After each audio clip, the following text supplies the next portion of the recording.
They called me replaceable, so I replaced them and made a fortune doing it, and then I remember exactly when it hit my inbox, 7:16 a.m. on a Wednesday. The subject line was blank, just a calendar invite with 6 words that turned my blood cold. Mandatory all-staff meeting, 9 a.m. That was it. No context, no names, no signatures. Just a vague, clipped tone wrapped in corporate dread. I'd worked in offices long enough to recognize the code. They never say layoffs, but that's exactly what those calendar invites scream when they show up before breakfast. I stared at the screen, unmoving, my coffee going cold beside me. My stomach sank like I'd swallowed stone. I was 38, and for the past 9 years, I had worked at Mercer Core Technologies in Columbus. Not just worked there, breathed it, lived it, shouldered it. I was the one who stayed late when no one else answered their phones. I volunteered for garbage projects no one wanted. I skipped vacations to cover for people who didn't even say thank you. I was the glue, and I hated that word more than anything. When I got to the office, the air already felt thinner than usual. People weren't smiling. Some were whispering. Some weren't talking at all. I walked past the reception desk where no one made eye contact and headed straight toward Horizon Hall. That's what they called the big conference room on the 15th floor, but today it felt like a courtroom. Everyone sat rigid in chairs, coats still on, laptops unopened. There wasn't a single coffee cup moving, not even the usual throat clearing or fake small talk. Just silence. I found a seat near the back, like I always did, and tried to breathe normally, but my heart was punching against my ribs. Then the glass doors opened and in walked Trent, the COO, wearing his usual designer suit and a motionless stare. He was flanked by 2 HR people I barely recognized. That's when I knew. If they bring HR into the room before saying anything, it's not a drill. It's a death sentence with bullet points. Trent didn't say good morning. He didn't ask how we were. He didn't even pretend to care. He stood under those fake ceiling lights and launched right into it like he was reading a memo about printer cartridges. Due to strategic adjustments in departmental alignment, we are beginning a necessary reduction in headcount, he said. That's corporate speak for, we're firing people today, and we already decided who you are. I didn't blink. I didn't cry. I didn't look around. I just waited. He went on about restructuring and operational sustainability, but I was already somewhere else. I knew it was coming, but that didn't soften the blow when I saw the follow-up email pop into my inbox 5 minutes later. Subject, your employment status. That was the actual subject line. They didn't even bother to use my name. Just dropped me into a list like a broken part they forgot to mention during inventory. I opened it anyway, and there it was. My name, my ID number, and 6 hollow paragraphs thanking me for my service and wishing me well. I stared at the screen, reading the same words over and over again until they stopped meaning anything. After everything I'd done, every time I fixed something at the last second, trained someone's new hire without recognition, wrote internal documents no one else understood, this was it. A digital guillotine with no ceremony, no conversation, no explanation, just a checkbox marked terminated. I stood up slowly, afraid my legs might not hold. I could feel people watching me. A few looked down, pretending to be absorbed in their screens. Others looked guilty, but no one said anything. That's the rule, right? Keep your head down and pray it's not you next time. At my desk, there was already a cardboard box sitting under the monitor. Someone had placed it neatly, like a gift you never wanted. I started to pack quietly. No one escorted me out. I guess that was their way of being merciful, but I could still feel the eyes. I wrapped up 8 years of my life in that box. Photos of my niece, a cracked mug from the holiday party, my little plastic server model that used to sit on my monitor. My whole work identity, reduced to office clutter. I didn't cry. I wanted to. I wanted to scream, throw something, demand that Trent look me in the eye and explain how they could throw me away after everything. But I didn't do any of that. I just nodded when HR handed me a thin envelope. 2 weeks of insurance. No severance. A form letter offering assistance in my transition. Assistance? I had done everything for them. They had done nothing for me. Outside, the skies over Columbus were gray and low, like they'd been waiting to rain on just this moment. I put the box in my car and sat behind the wheel without starting the engine. My hands were still shaking. I looked at my reflection in the rearview mirror, and for the first time in years, I didn't recognize the woman staring back. She looked older than I remembered. She looked used. But under the exhaustion, something else started to rise. Not rage. Not sadness. Something sharper. Something I hadn't felt in years. Clarity. They didn't let me go because I failed. They let me go because I made it look easy. Because I didn't complain. Because I trained the people they thought could replace me. Because I never asked for credit, never made threats, never said no. And now they thought they'd won. They thought I'd just disappear quietly. They had no idea what I'd already set in motion. 2 hours after I walked out of that glass tomb of a building, I got the message that changed everything. A short text from a number saved under Ava River Bridge. It read, "Hi Natalie, just confirming everything's set for Monday. Welcome to the team."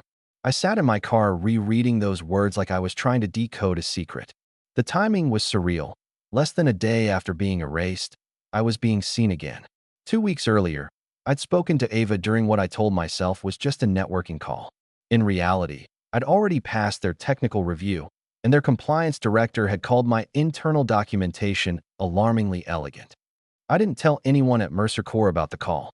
Honestly, I hadn't even fully processed what it meant. I wasn't planning to leave, at least not yet. But I'd submitted a manual I wrote during a late-night compliance fire, and someone on the inside passed it around. Riverbridge had read my guide like it was a blueprint to sanity, and they wanted more of it. They wanted me. A six-figure offer, full benefits, remote flexibility, a title that finally matched the work I'd been doing quietly for years. I hadn't signed yet, but when Trent stood there pretending I didn't exist, he made my decision for me. I started onboarding the next morning from my kitchen table. It was strange at first. I wasn't used to stillness, to people waiting for me to set the tone. Riverbridge didn't swamp me with generic training videos or drown me in vague policies. They asked me where I wanted to start. And when I offered a strategy for real-time auditing inside the first call, the response was silence. Not the bad kind, the kind that follows a sharp intake of breath when someone's finally understood. Meanwhile, back at Mercer Corps, the chaos was already boiling. I knew because I still had Jenna's number. She'd been one of the few people who actually thanked me during my last week. I hadn't planned on keeping in touch, but when she messaged me on Friday morning, I couldn't help but read it twice. "Hey, any idea what's going on with the dashboard? Whole system froze last night." I didn't respond right away. I told myself not to get involved, not to let that old instinct kick in where I run to clean up everyone's mess. But then Thomas from IT sent a message too. "Everything's down. Compliance data isn't syncing. They're freaking out. This is bad, Nat." That one stung a little, because I knew exactly what was happening.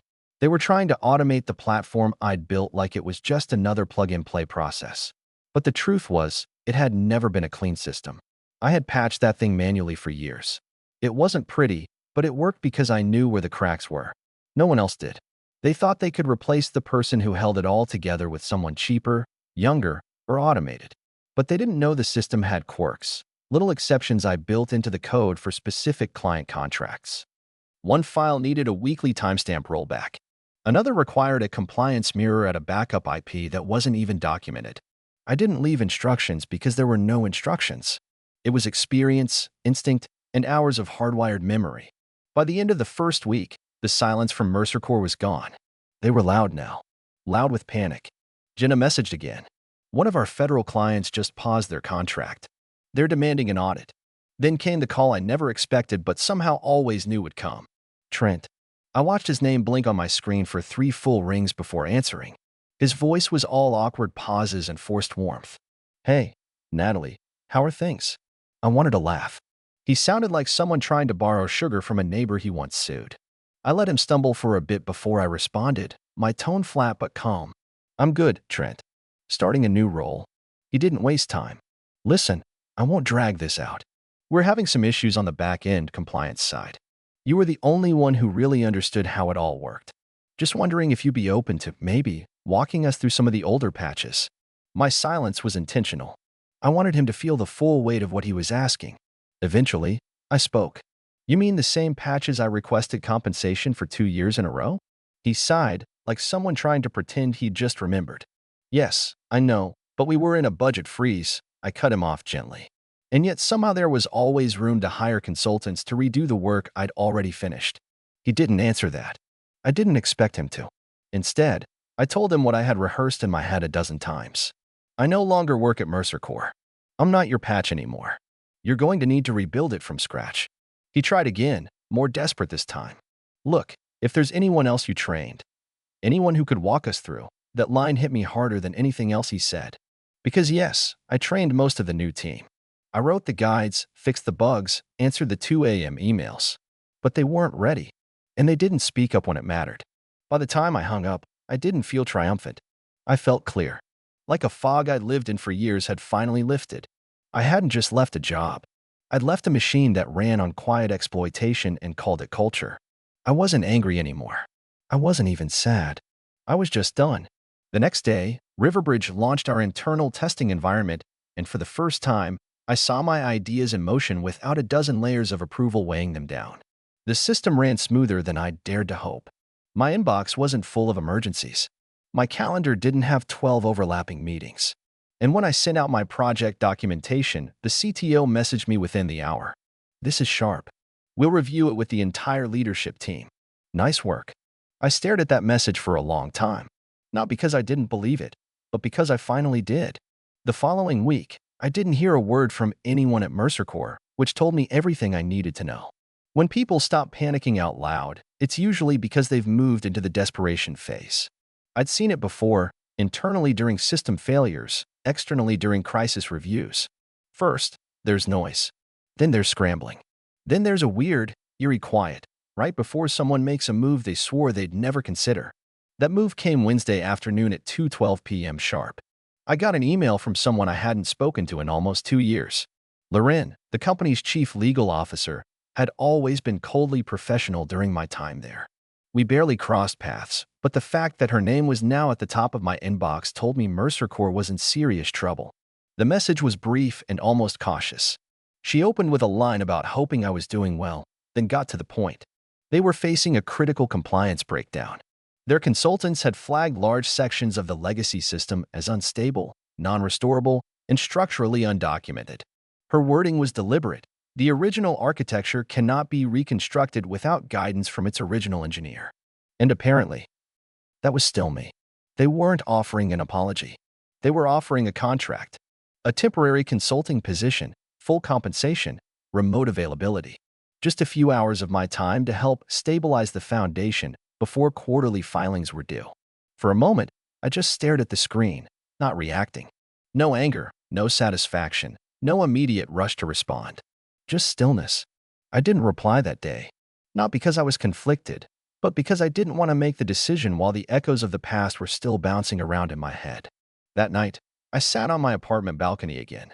Same chair, same view of downtown Denver. The air was sharp, but not bitter. Somewhere down the street, someone was playing music through a second-story window. And for once, my phone was quiet. I thought about what it meant, that they had exhausted every option and now wanted me to put the fire out I'd spent years trying to warn them about. It wasn't revenge I was feeling. It wasn't even pride. It was a strange kind of peace that comes from knowing you were right and that staying silent, for once, had protected you. They hadn't just fired me. They deleted the only blueprint that kept their system intact. And now they were standing in the wreckage, looking for the one person who already knew where every wire was buried.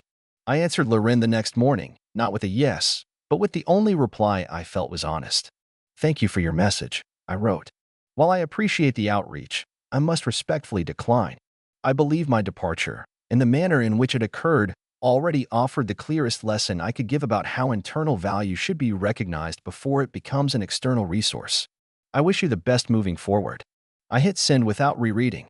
That afternoon, I hosted our second Quiet Experts mentorship call. 6 women from different cities and backgrounds, all in various stages of burnout. Most of them worked in operations, compliance, or finance, roles that don't get the attention but hold everything together behind the scenes. During the check-in, one woman, Janelle, a single mom from St. Paul, spoke up after sitting quietly for almost 20 minutes. She said, "I thought I was failing because I couldn't keep up anymore. But now I'm starting to realize I wasn't failing. I was being used. I felt that in my bones. Because I had lived it. I had internalized every missed recognition, every ignored raise request, every time someone else got credit for work I ghostwrote under a deadline." And hearing her say it aloud, without bitterness, just pure truth, it reminded me why I started the project in the first place. Later that night, I opened my inbox again. One new message from Jenna, no subject line, just a quick note. They're bringing in new vendors now. Everyone's exhausted. Systems are still crashing. People are quitting midweek. I didn't reply. I didn't need to. Not every message deserves a response. Some stories close better in silence. The following week, I presented my first strategy outline to Riverbridge's board. The new platform I had helped shape was already moving into early deployment. A modular compliance model that didn't rely on emergency fixes or patchwork logic. It was clean, scalable, and most importantly, sustainable. After the presentation, our CTO pulled me aside. He said, "You didn't just help us fix something. You changed how we look at structural support." That moment hit harder than I expected. Because for the first time in my entire career, I was being recognized not just for holding things together, but for building something new. Not for surviving under pressure, but for designing something resilient enough to outlast it. And that, more than anything else, told me I had finally landed in the right place. It had been just over a month since I left Mercer Corps, and still the fallout hadn't stopped. Jenna sent me another update in the form of a 3-word message. They're still unraveling. I didn't need the details. I already knew what was happening behind the scenes because I had predicted every failure point a year ago. I'd mentioned it in one of the reports that never got read. The ones buried in unread folders until the day the system finally collapsed. The vendors Mercer Corps brought in hadn't helped. In fact, they made it worse. Without the context behind how I'd built those systems, without the nuanced workarounds I had patched together late at night while everyone else had gone home, they were stuck trying to reverse engineer a machine that wasn't meant to be dissected. I hadn't written out instructions for one reason. There were none. It was all built on instinct, repetition, and knowing when not to follow protocol because the protocol itself was outdated. Meanwhile, my days at Riverbridge had become something I never thought possible. Peaceful, predictable in the best way. My calendar held real strategy meetings, not chaos disguised as collaboration. My team respected my time. When I spoke, people listened. When I submitted ideas, they were actually implemented. I started sleeping again, not just collapsing from exhaustion, but resting, knowing I wouldn't be called at midnight to clean up someone else's mistake. The difference was staggering. Still, I felt something lingering in the background. Not anxiety, but a kind of anticipation, like a chapter hadn't quite ended yet. Then the final message arrived, one I didn't expect, but somehow had been waiting for. It came from a different Mercer Corps address. This time it wasn't Loren or Trent or one of the flailing managers I used to shield from disaster. The email came from someone named Karen, a high-ranking executive in the legal department. I barely remembered her name, but she knew mine. She kept her tone polished and respectful. No pretense, no guilt trip, just a clear request. Mercer Corps' external consultants had failed to stabilize the internal architecture. The quarterly filings were now at risk, and they needed urgent technical guidance. She asked if I would be willing to consider a paid engagement to consult on the recovery effort. Reading that email was like walking through a door I'd already locked. Not because I couldn't go back, but because I no longer needed to. They weren't reaching out because they'd realized their mistake. They were reaching out because they had no other option. I wasn't the backup plan anymore. I was the only plan they had left. I let the message sit unopened for a full day, not out of pettiness, but because I wanted to be sure of my own answer. I didn't want to respond out of spite or triumph. I wanted clarity. That night, I walked a few blocks through my neighborhood. The cold Denver air cut through my coat, but it helped settle my mind. I passed the same coffee shop I'd sat in after my first interview with Riverbridge. Back then, I'd felt like I was cheating on a company that never really loved me. I smiled thinking about how far I'd come since then. When I got home, I opened my laptop, clicked reply, and wrote the message in one sitting. It was short, calm, and final. I thanked Karen for the outreach and acknowledged the urgency. Then I wrote, "I must respectfully decline."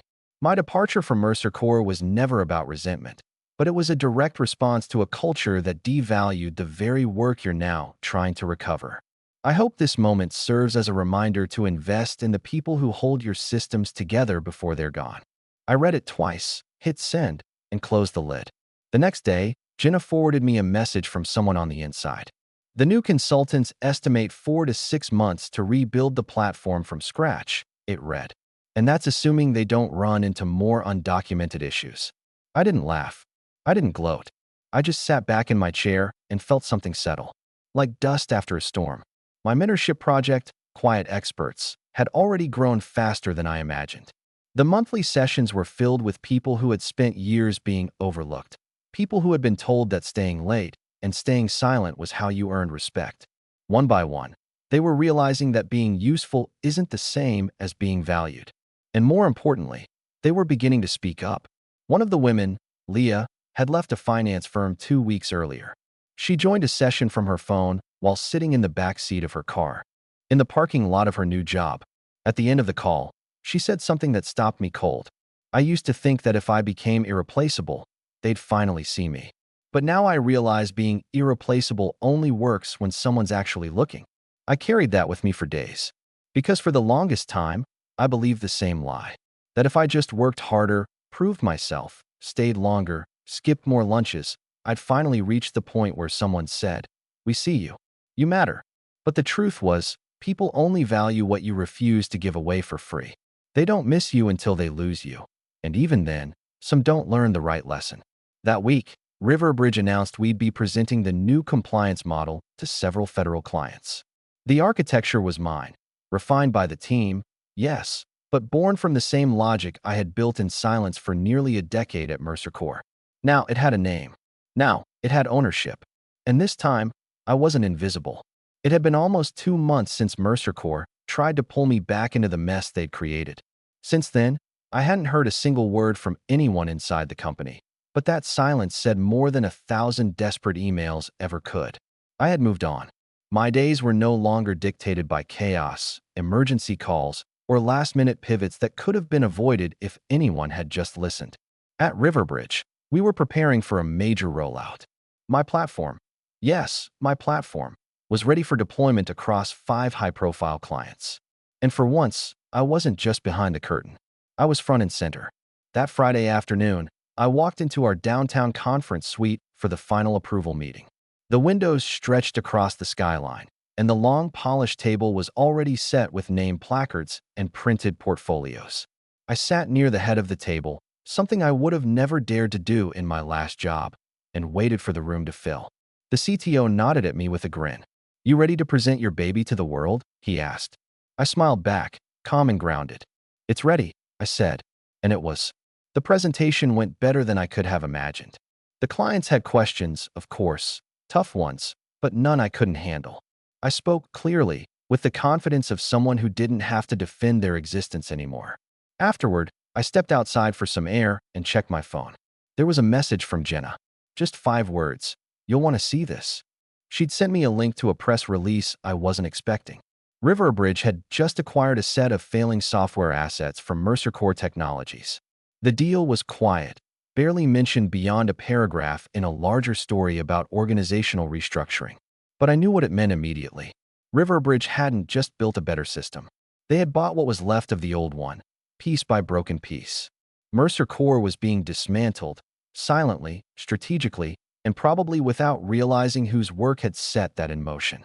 I read the line again and again, stunned not by the acquisition itself, but by the irony. The company that dismissed me, ignored me, underpaid me, and then begged me to come back was now selling off the exact system I had once kept breathing. And they weren't selling it to a stranger. They were selling it to me, not by name, but by legacy. My design, my documentation, my leadership. Mercer Corps' bones had been ground down into salvage material, and Riverbridge now owned every piece of it. Later that evening, I walked back into the office and was greeted by a small group still debriefing the day's success. One of our senior developers, Brian, raised his glass of sparkling water and said, to Natalie, whose system just quietly replaced the one that thought she was disposable. Everyone laughed and clinked glasses. I smiled, but I didn't say anything right away. I was thinking about how full circle everything had come. A week passed, and the rollout launched without a hitch. Feedback came in fast, overwhelmingly positive. One client even requested I speak directly to their internal teams about the structure. Meanwhile, I kept building quiet experts, expanding the mentorship program into something more lasting. We started hosting weekend workshops, building resource libraries, and offering one-on-one career coaching. More people joined each month. Project managers, analysts, overlooked assistants who had been doing executive-level work without the title or pay. They weren't just showing up. They were waking up. Then, the twist came. It happened late one Wednesday night. I was reviewing onboarding materials for the mentorship program when I noticed an application name I hadn't seen in over a year. Priya. She had been one of the new hires I trained during my last stretch at Mercer Corps. Quiet, smart, always the one staying a few minutes late, but never asking questions aloud. I hadn't heard from her since the layoffs, not a word, not even when things started falling apart. But now, there she was, asking to join our next session. That Friday, she showed up to the call, camera on, eyes tired but focused. At the end of the hour, she stayed behind as the others logged off. Then she spoke. I should have said something sooner, she began. But I didn't know how. I told her she didn't owe me anything. But she kept going. They blamed you after you left, she said. They told us you hadn't documented properly, that you didn't share enough. I knew it wasn't true. We all did. But no one said anything, including me. Her voice cracked slightly, but she didn't look away. I watched them break what you built because they were too proud to admit they never understood it. And now that I'm out, I want to help others before they end up in the same place. There it was. Not closure. Something better. A hand reaching through the wreckage, saying, I see it now. I understand. That same weekend, I got a message from Ava, my recruiter turned colleague at Riverbridge. You've got some attention, she said. We're getting inquiries from former Mercer Corps clients. They're asking for you by name. Apparently, word was spreading. People were connecting the dots. The stability of the new system, the collapse of the old, the name they remembered from years of silently executed support. For the first time, my reputation wasn't a footnote. It was a headline. 2 days later, I walked into a project meeting and found a framed plaque sitting on my desk. Quiet Experts Initiative. Below it, a quote in soft script. Leadership through action, not volume. I didn't ask who made it. I just smiled, placed it on the shelf behind my desk, and sat down for the meeting. Weeks passed. The platform expanded. My team grew. And then, one late afternoon, I got a message from an unfamiliar name. The subject line was short. Career conversation. The sender? Thomas. One of the few IT guys who had messaged me in panic when everything began collapsing. His note was short but honest. You were right, he wrote. And I should have stood up. If there's ever a chance to work with you again, I'd be honored.